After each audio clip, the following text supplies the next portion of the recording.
কইছিলাম না তাগরে আল্লাহ 4-5টা গরু কোরবানি দেওয়ার মতন তৌফিক দিছে, কিন্তু গরিব মানুষের দেওয়ার মতন মন মানসিকতা তাগো ভিতরে আল্লাহ দেয় নাই। এই যে গরিব মানুষগুলান হেগো বাড়ির নিচে আইসা কোরবানি এক টুকরা গোস্তর লাগিয়া তাগো দরজা আইসা খাড়াইছে, আর তারা কিভাবে অমানুষের মতন ছাদের উপর দাঁড়ায় দাঁড়ায় গোস্তরে ফিক্কা মারতে আছে। তোরা নিচে আইসা যদি তাগো হাতে এক পিস গরুর মাংস দেস, দিবি তো এক পিস কইরা, এমন না যে 1 কিলো কইরা 2 কিলো কইরা এগারো গোস্ত দিবি এক পিস গোস্ত, তাও আবার ছাদের উপর থেকে তোরা ফিক্কা মারতে আসত।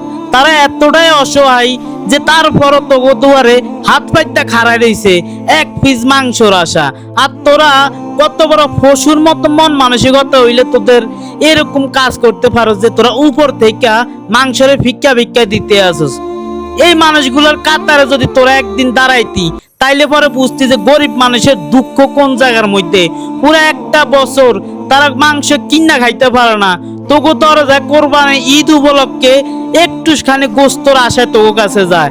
আর তোরা ফকিন্নির বাচ্চারা কি করস, তোরে আল্লাহ তাআলা কোরবানি দেওয়ার মতন তৌফিক দিছে, কিন্তু গরিব অসহায় মানুষের যে দেওয়া লাগে এই জিনিসটা তোগো ভিতরে দেয় নাই। আল্লাহ তাআলা তোগো ভিতরে মন মানসিকতাটা দেয় নাই।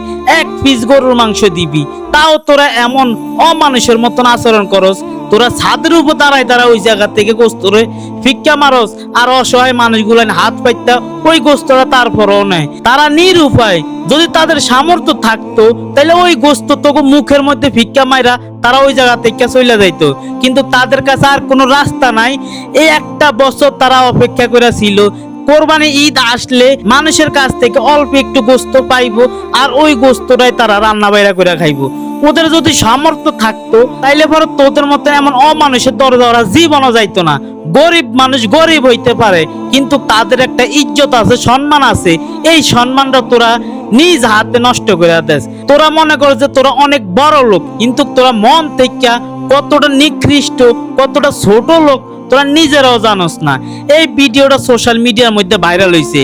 এর আগে ঈদের আগে আমি একটা ভিডিও বানাইছি যে গরিব মানুষের সাথে একলিস্ট এরকম আচরণ কেউ করবেন না, কিন্তু সেই জিনিসগুলো হয়েছে। আমি কিন্তু কোনো কিছু বানাই চুরাই বলি না।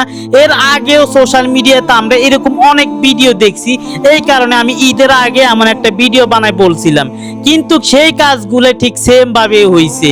এই গরিব অসহায় মানুষগুলো তোর কাছে গেছে এক পিস মাংস দিবি, কতটুকু মাংস দিবি তোরা একজন মানুষের, কিন্তু এই কাজটা তোরা ছাদের উপর থেকে তাদের কাছে মাংসটা ফিক্কা মারস। তোদের মন মানসিকতা কতটা নিচু হইলে তোরা এই কাজগুলা করতে পারস, একবার চিন্তা করে দেখ তোরা কতটা অমানুষ।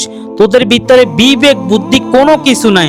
যদি তোদের ভিতরে বিবেক বুদ্ধি সম্মান কোনো কিছু থাকতো তাইলে অন্য একজনকে সম্মান করতে, তোদের নিজের তো সম্মান না, অন্য আরেকজনকে সম্মান কিভাবে করবি?